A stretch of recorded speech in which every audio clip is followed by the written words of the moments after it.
तो हेलो बच्चों, ये क्लास 10th का पेपर हुआ था FA1, फर्स्ट FA1 था यूपी बोर्ड का। ये कॉपी चेक कर रहा हूँ मैं, इसमें आपको कुछ गलतियाँ भी समझाऊंगा जो कि आपके बोर्ड एग्जामिनेशंस में बेनिफिशियल होंगे। तो दो बच्चों का मैं कंपेयर करूँगा कि दो बच्चों ने आंसर कैसे किस प्रकार से लिखा है, तो वो समझ में आएगा कि आंसर आपको कैसे लिखना है। ठीक है, अभी आप देखेंगे कि पेपर किस तरीके से लिखा जाता है, मैं कंपेरिजन करवा दूंगा। ठीक है आपको। तो देखिए बच्चे, ये जैसे बहुविकल्पीय प्रश्न आते हैं आपकी एग्जामिनेशन में आएगा, ठीक है, ऑब्जेक्टिव क्वेश्चन, तो उसमें आप दो तरीके से ऑब्जेक्टिव कर सकते हो। एक तो प्रश्न डालते हुए कर सकते हो, ठीक है। लेकिन बच्चे ने क्या किया, सब में प्रश्न डाला है कि महात्मा गांधी भारत कब लौटे थे, या इटली के एकीकरण में जुड़े नेता कौन थे, या जर्मनी के एकीकरण में किसने मुख्य भूमिका निभाई थी, जलियांवाला हत्याकांड कब हुआ था। तो क्वेश्चन डाला गया है, फिर उसका आंसर लिखा गया है।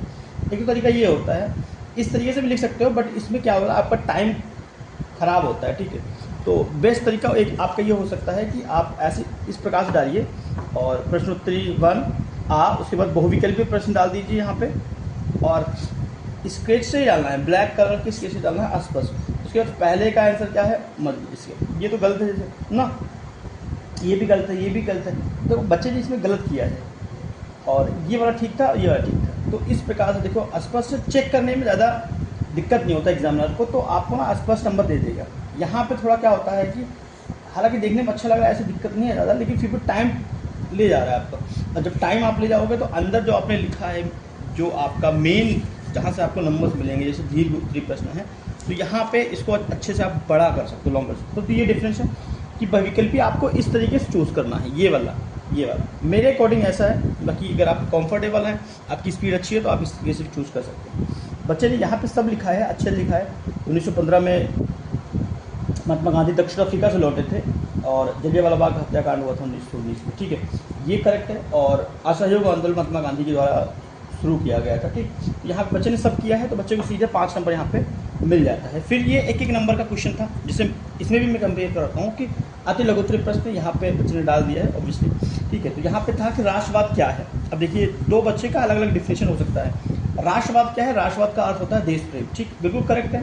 राष्ट्रवाद का अर्थ होता है देश प्रेम, अपने देश के प्रति प्रेम की भावना जब हम लोग जाहिर करते हैं तो उसको राष्ट्रवाद कहते हैं। बिल्कुल ठीक है, कोई इसमें दिक्कत नहीं है। ठीक है, मजनी कौन था, तो फ्रांस का एक प्रसिद्ध मंत्री था। ठीक, और अब यहाँ पे मैं पहले आंसर के आपको कंपेयर करवाता हूँ। देखो, इसमें लिखा गया है, मैंने क्वेश्चन दिया था कि राष्ट्रवाद क्या है, बच्चे ने लिखा है किसी महाद्वीप के देशों में होने वाली क्रांतियों को राष्ट्रवाद कहते हैं। मतलब इररिलेवेंट क्वेश्चन जो था, बच्चा समझा नहीं ना, उसको याद था, उसने लिख दिया। अच्छा, हमारे टीचर्स ये बोल देते हैं कि सोशल स्टडी, सामाजिक विज्ञान में सोशल स्टडी में आप कुछ भी लिख के आ जाओगे, आपको नंबर मिल जाएगा। ऐसा कतई नहीं है, ये भूल करिएगा नहीं एग्जामिनेशन में। मजनी जर्मनी के एकीकरण के मुख्य सदस्य जिसने अपनी मुख्य भूमिका निभाई। ठीक है, काफ़ी हद तक ठीक हो कर सकते हैं, लेकिन मजनी कौन था, ये मेन पॉइंट था, तो वो बच्चे ने लिखा नहीं है, वो मिसिंग है यहाँ पर। अब सत्याग्रह क्या होता है, यहाँ लिखा है सत्याग्रह एक आर्थिक राजनीतिक द्वारा पारित एक आंदोलन था, जिसके अंतर्गत 3 और आंदोलन हुए। पहला चंपारण, खेड़ा आंदोलन और अहमदाबाद। ये भी इरेलीवेंट है, ठीक है, फिर भी इरेलीवेंट, मतलब जो क्वेश्चन पूछा गया सत्याग्रह क्या है, वो टू द पॉइंट आपको लिखना होता है।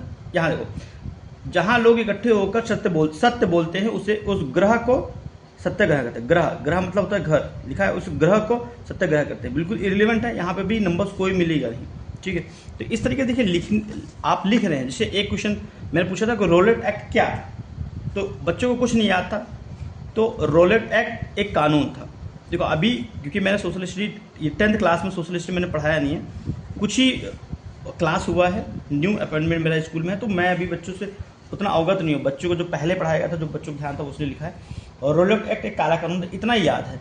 इस पर ना मार्क्स मिल जाएगा, क्योंकि रोलेट एक्ट को काला कानून बोला जाता है। ठीक है, इस पर अगर जैसे 1 नंबर क्वेश्चन है, तो चलो इसको मिल जाएगा, 1 नंबर दे सकते हैं। ठीक है, बच्चे को एग्जामिनर या तो हार्ड चेकिंग करेगा तो बिल्कुल नंबर नहीं दे सकता, या फिर आधा नंबर दे देगा, 1 नंबर दे देगा। असहयोग आंदोलन महात्मा गांधी ने शुरू किया, तो चलो ये भी ठीक है, 1 नंबर यहाँ भी दे दो। ठीक, तो इस तरीके से अति लघुत्तरी है, तो 1-2 लाइन में आप इसको कंप्लीट कर सकते हो। ठीक है, बच्चे ने यहाँ पे क्या लिखा है, देखो, ये बच्चा थोड़ा सा अस्पष्ट लिखा है कि रोलेट एक्ट क्या था। रोलेट एक्ट ब्रिटिश सरकार द्वारा पारित एक काला कानून था। देखो, स्पष्ट लाइन लिखा हुआ है, रोलेट एक्ट ब्रिटिश सरकार द्वारा पारित एक काला कानून था, जिसे काला कानून के नाम से जाना था। अब वही चीज़ रिपीट कर दिया है। एक कानून था, ये ठीक है, यहाँ भी ठीक है। इसमें क्या लिखा है, इसमें गलती के 2 साल मुकदमा होता है। कोरोला का जैसे आपको पता था कि ये पारित हुआ था कि उसमें बिना कानून, बिना दलील, ठीक है, किसी भी भारतीय को जेल में डालते थे 2 सालों के लिए, और कोई भी रिहाई नहीं होता था, ठीक है। तो ये काला कानून हम लोगों ने बोला था, भारतीयों ने इसको काला कानून के नाम से जानते हैं। तो यहाँ पे बढ़िया ठीक लिखा है, तो 1 नंबर यहाँ मिल जाता है। तो इस प्रकार से आपको लिखना है, क्लियर है। तो और जैसे लघुत्तरी में जो नंबर है वो आपको, जैसे 2 नंबर क्वेश्चन है तो 2 नंबर क्वेश्चन कम से कम थोड़ा और लंबा खींच के ले जाए। जैसे कि जलियांवाला बाग हत्याकांड अप्रैल 1919 को हुआ था, अमृतसर नामक स्थान पर था, बिल्कुल स्पष्ट क्लियर लिखा हुआ है, आपको 2 नंबर यहाँ पे मिल जाएगा अगर 2 नंबर क्वेश्चन है या 1 नंबर का है।